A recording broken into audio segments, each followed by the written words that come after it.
A very good morning to class 11 students. I hope you all are fit and fine at home.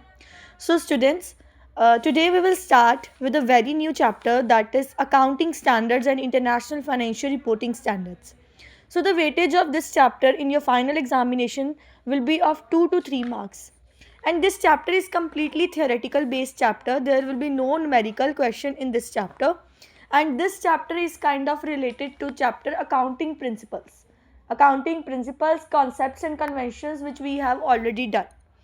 So let's see what we have to learn in this chapter. We will learn about accounting standards, nature of accounting standards, utility of accounting standards, names of accounting standards specified by ICAI, that is Institute of Chartered Accountants of India, compliance of accounting standards, international financial reporting standards, very very important, and the difference between IFRS, international financial reporting standards, and accounting standards. So basically you will understand the relationship between accounting standards, Ind AS, Indian accounting standards, and IFRS. So first of all, we will understand the need for accounting standard. Students, as you already know the meaning of accounting.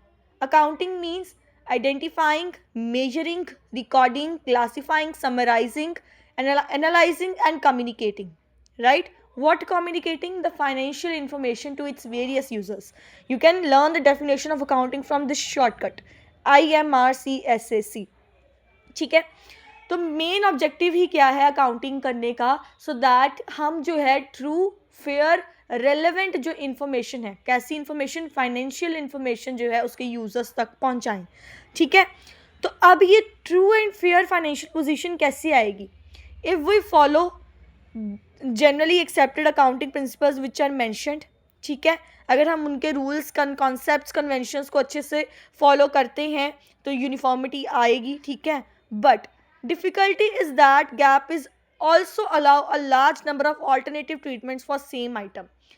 एक ही item के different different alternatives बता देता है. जैसे मैंने बताया था depreciation लगाने के इसमें दो मेथड्स गिवन थे. ठीक है, उसके बाद कॉस्ट, हिस्टोरिकल कॉस्ट मेथड में वो जो एसेट की वैल्यू है वो हिस्टोरिकल कॉस्ट मेथड पे लेते हैं, मार्केट वैल्यू में नहीं लेते.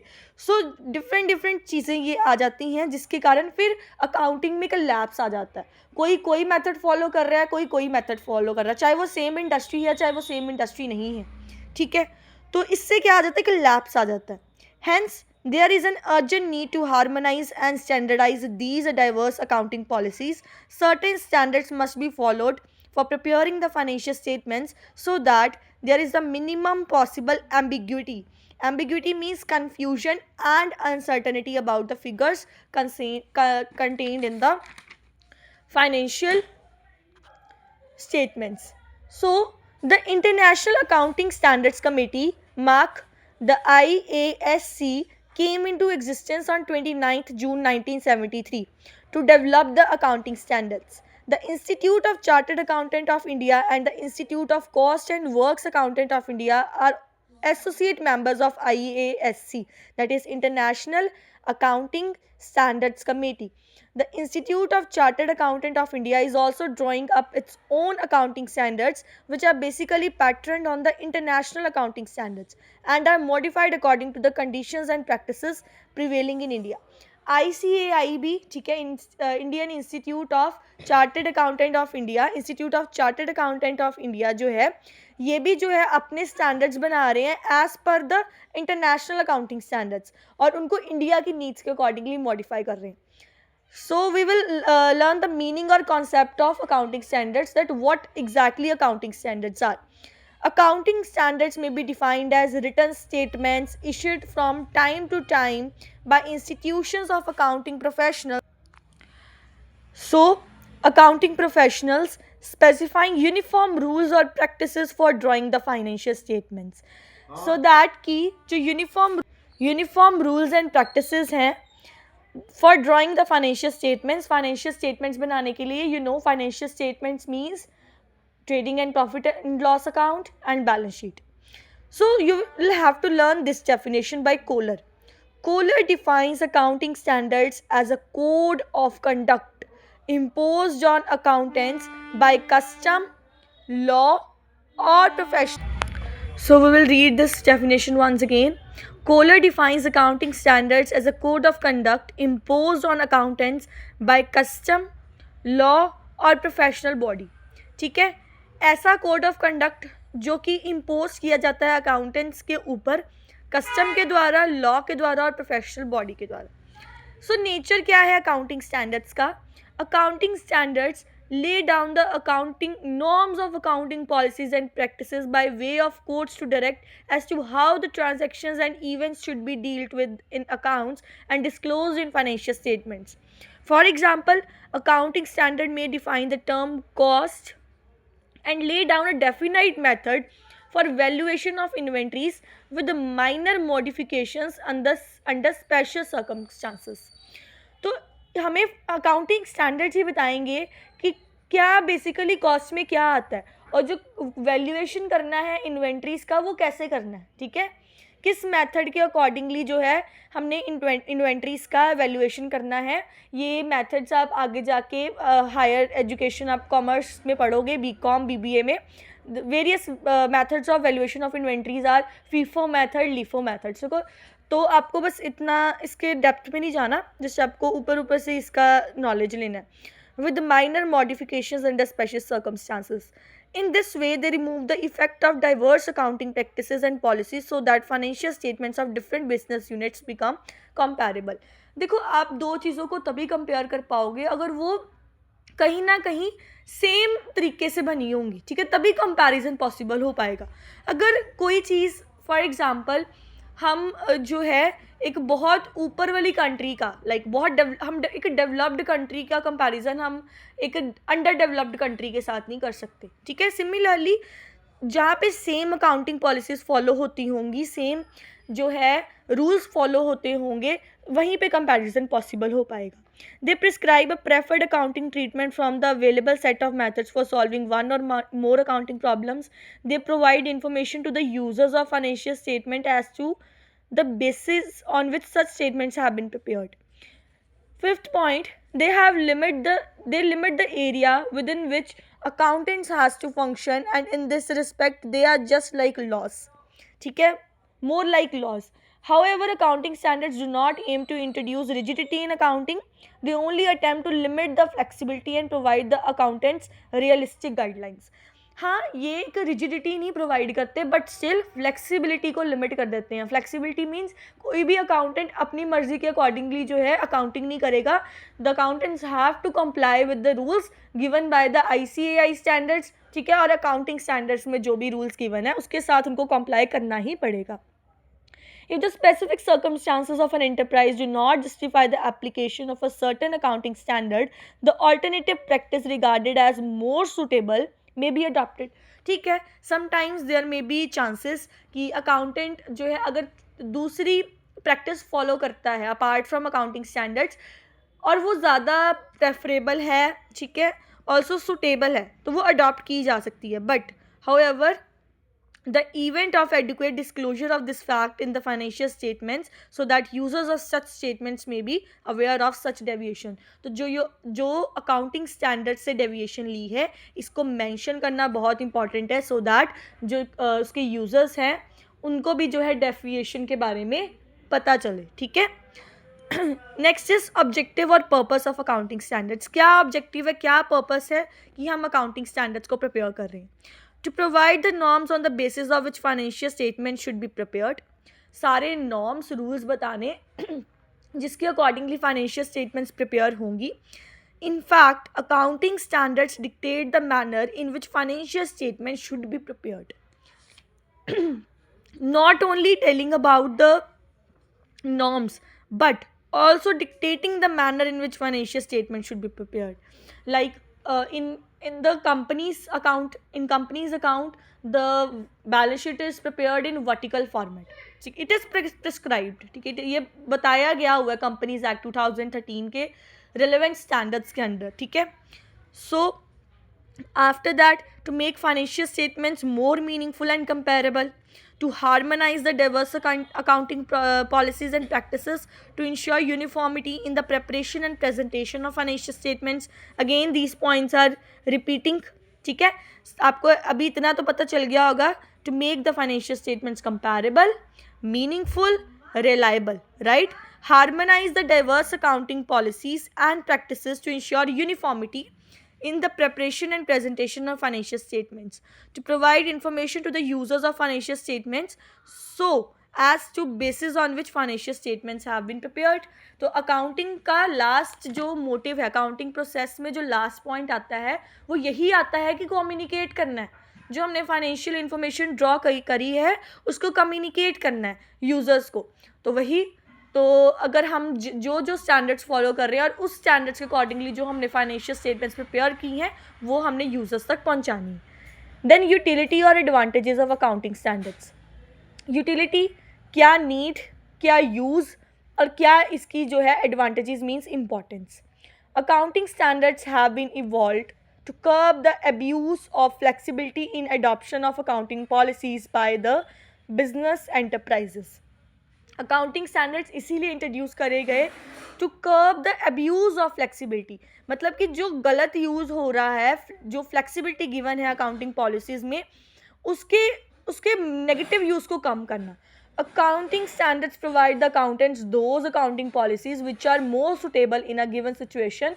The utility of accounting statements may be stated as follows. This is very important.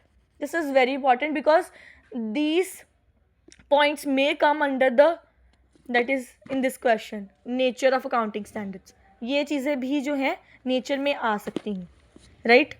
Accounting standards improve the reliability and creditability of the financial statements. अगर हमने accounting standards के accordingly financial statements को draw किया है, then those financial statements become more reliable and more credible, right? So let's read. There are numerous parties which are interested in the accounting information of an enterprise. They are called, the parties which are interested in the accounting information of enterprise are known as users. And users are of two kinds, internal users and external users. Internal users में आपके आ गए owners, management, right? और external users में कौन आ गया? Creditors, suppliers. So these are your external users. They include the investors. Investors are your internal users. Management, creditors, employees, internal users, government officials, researchers. Everyone is interested in knowing your business profit, business loss, that is, ठीक है, that the financial statement present a true and fair view of the financial position. Position अच्छा किससे पता चलती है? किसी भी business की बैलेंस शीट से. And operating results of an enterprise, you can write financial performance also. Accounting standards generate confidence among the users of the accounting information by providing a definite structure of uniform guidelines which enhance the reliability and credibility of the accounting information. Accounting standards ensure the consistency and comparability of financial statements. ये इस बात को ensure करता है कि accounting standards are followed consistently, और अगर ये consistently followed किए गए हैं then the comparison between the two different industries firms or two firms of the same industry is easily done.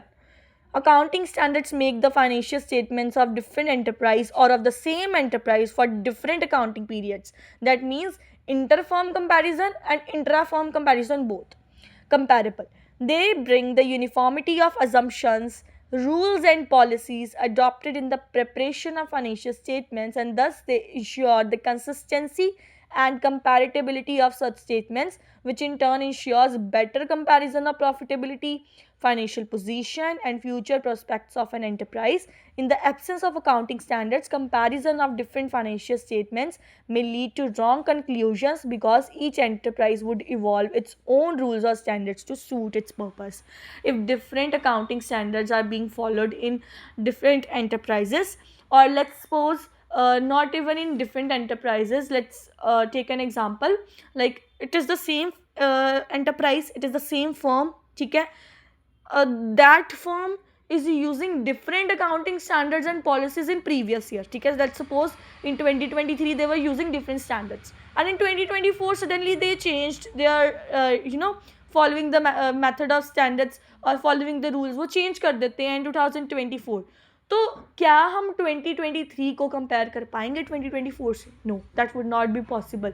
ठीक है, क्या पता है 2023 में डेप्रिसिएशन का method straight line method choose कर लिया था, मतलब 2023 तक सडनली चेंज कर दिया WDV में, तो वो कंपैरिजन जो है वो पॉसिबल फिर नहीं हो पाता, ठीक है. Then accounting standards significantly reduce the chances of manipulations and frauds. Adoption of accounting standards in the preparation of financial statements has reduced the chances of manipulation. Manipulation किसी भी तरह का जो है फाइनेंशियल स्टेटमेंट्स में झोल जो है वो ख़त्म कर देना, फ्रॉड ख़त्म कर देना, इनसफिशिएंट डिस्क्लोजर और the use of inappropriate accounting policies को भी फिनिश कर देना.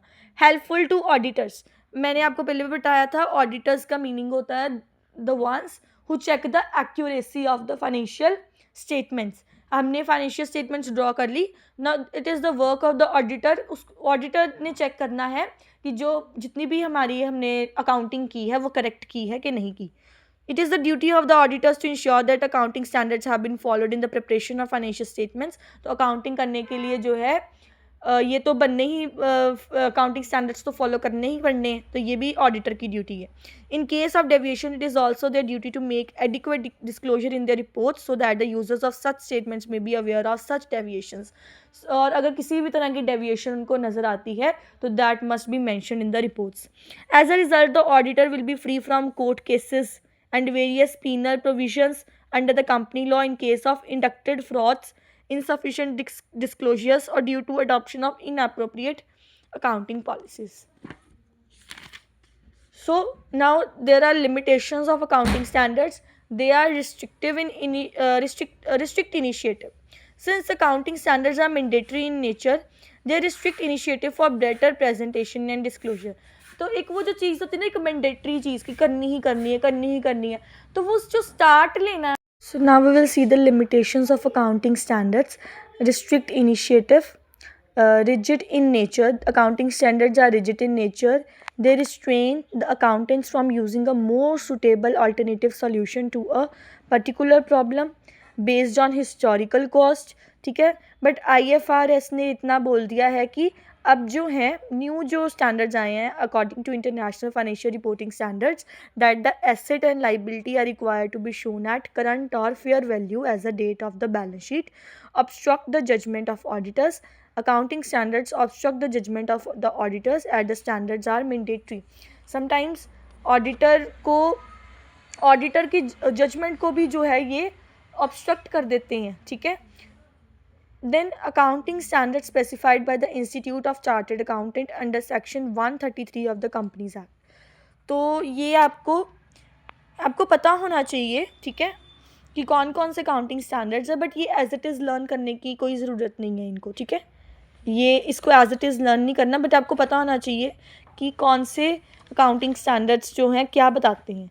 सो accounting standard 1 disclosure of the accounting policies. Accounting standard 2 valuation of inventories. मैंने आपको बताया था valuation FIFO method, LIFO method. Then accounting standard 3 cash flow statement. ये आप +2 में पढ़ोगे पूरा chapter. Then accounting standard 4 contingencies and events occurring after the balance sheet date. Accounting standard 5 net profit or loss for the period. Accounting standard 6 depreciation accounting. Then accounting for construction contracts withdrawn and included in AS 26. revenue recognition. revenue recognition में आपको पता है ना, जब sales हो गई तभी उसको रिकॉर्ड कर लेंगे. Accounting for fixed assets. Accounting for the effects of changes in foreign exchange rates. Accounting for government grants. Accounting for investments. Accounting for amalgamations. Amalgamations means जब दो businesses इकट्ठे हो जाते हैं तो उसको कहते हैं amalgamation. For example, जो amalgamation हुआ था वो हुआ था वोडाफोन और आइडिया का. सो VI का जो amalgamation हुआ था वोडाफोन और आइडिया का, तो ये इकट्ठे हो गई VI, ठीक है. Then treatment of employee benefit schemes in financial statements of the employers. After that, then accounting standard 16 borrowing cost. Accounting standard 17 segment reporting.